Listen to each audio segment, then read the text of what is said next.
ओम साई।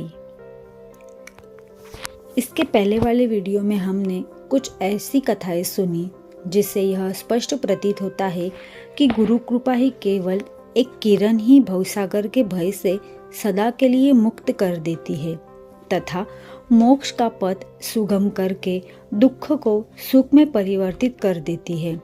यदि सद्गुरु के मोह विनाशक पूजनीय चरणों का सदैव स्मरण करते रहोगे तो तुम्हारे समस्त कष्टों और भवसागर के दुखों का अंत होकर जन्म मृत्यु के चक्र से छुटकारा हो जाएगा। इसलिए जो अपने कल्याणार्थ चिंतित हो उन्हें साई समर्थ के अलौकिक मधुर लीलामृत का पान करना चाहिए। ऐसा करने से उनकी मति शुद्ध हो जाएगी। आपने अभी तक केवल बाबा के जीवन काल की ही कथाएं सुनी हैं। अब आप ध्यानपूर्वक बाबा के निर्वाण काल का भी वर्णन सुनिए। 28 सितंबर 1918 को बाबा को साधारण सा ज्वर आया। यह ज्वर 2-3 दिन तक रहा। इसके उपरांत ही बाबा ने भोजन करना बिल्कुल त्याग दिया। इससे उनका शरीर दिन प्रतिदिन क्षीण एवं दुर्बल होने लगा। 17 दिनों के पश्चात 15 अक्टूबर सन 1918 को 2:30 पर उन्होंने अपना शरीर त्याग दिया।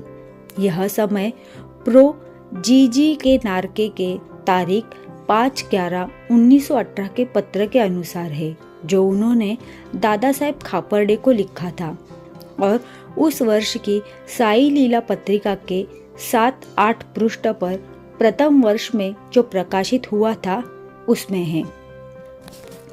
इसके 2 वर्ष पूर्व ही बाबा ने अपने निर्वाण के कुछ संकेत दिए थे, परंतु उस समय कोई भी समझ नहीं सका।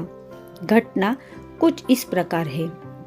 विजयादशमी के दिन जब लोग संध्या के समय सीमोल्लंघन से लौट रहे थे तो बाबा सहसा ही क्रोधित हो गए।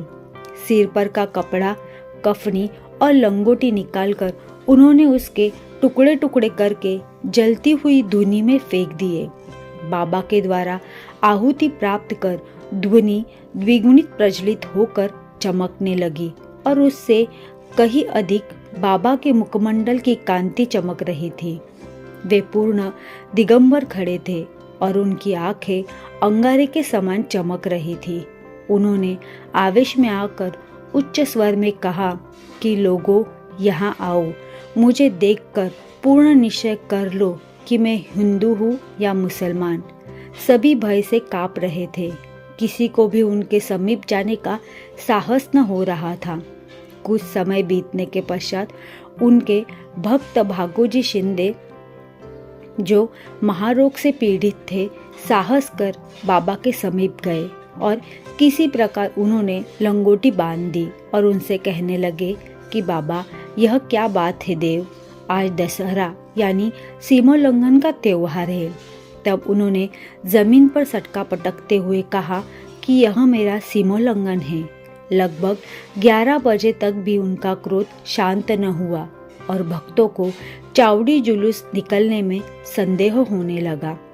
1 घंटे के पश्चात वे अपनी सहज स्थिति में आ गए और सदा की भांति पोशाक पहनकर चावड़ी जुलूस में सम्मिलित हो गए, जिसका वर्णन आपने पहले के वीडियो में सुना था। इस घटना द्वारा बाबा ने अंकित किया है कि जीवन रेखा पार करने के लिए दशहरा ही उचित समय है, परंतु उस समय किसी को भी इसका असली अर्थ समझ में न आया। बाबा ने और भी अन्य संकेत दिए, उसका वर्णन हम अगले वीडियो में करेंगे। ओम साई।